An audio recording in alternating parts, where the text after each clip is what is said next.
Grand operation کیا گیا جس کے بعد یہاں جمع کراؤڈ منتشر ہو گیا، لیکن یہ سب اتنا سمپل نہیں تھا، کیونکہ اس آپریشن کے بعد پی ٹی آئی اور حکومت کی جانب سے مختلف دعوے سامنے آ رہے ہیں۔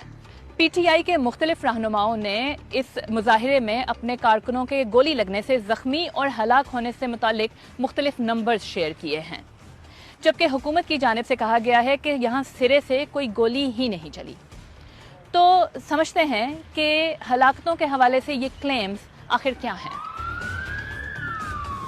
پولی کلینک کی انتظامیہ نے بدھ کے روز بیان جاری کرتے ہوئے اپنے ہاسپٹل میں کسی بھی ایسے فرد کی لاش لائے جانے کی تردید کی تھی جس کی ہلاکت مبینہ طور پر مظاہرین کے خلاف ہونے والے اس آپریشن کے دوران ہوئی۔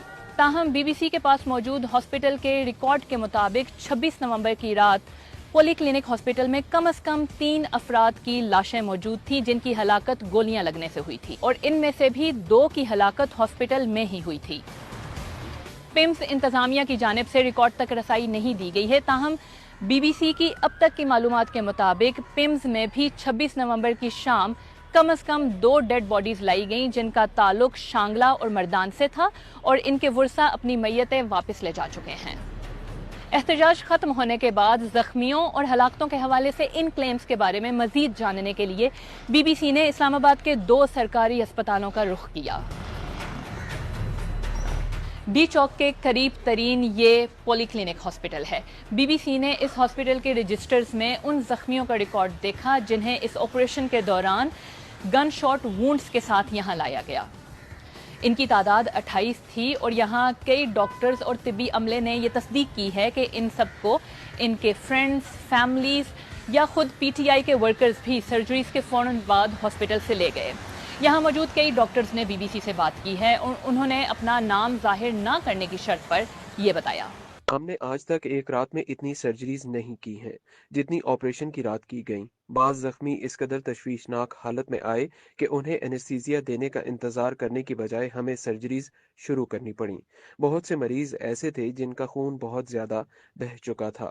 ہمارے پاس گزشتہ رات کم از کم 45 اور 55 کے درمیان ایسے شہری لائے گئے جنہیں گولیاں لگی تھیں۔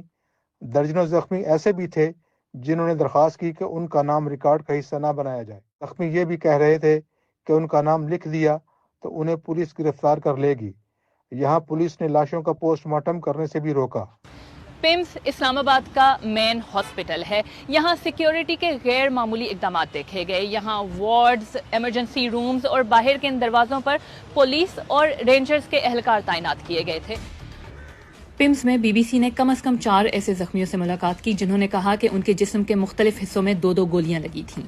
ان کا کہنا تھا کہ وہ پنجاب اور خیبر پختونخوا کے مختلف علاقوں سے پی ٹی آئی کے مظاہرے میں شامل ہوئے تھے۔ ان دونوں ہسپتالوں میں زخمیوں نے اپنے اکاؤنٹس شیئر کیے۔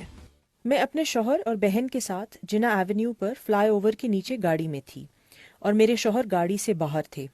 اچانک فائرنگ کی آواز آئی۔ میں نے سوچا یہ آنسو گیس کی شیلنگ والی فائرنگ ہوگی۔ لوگ بھاگ رہے تھے۔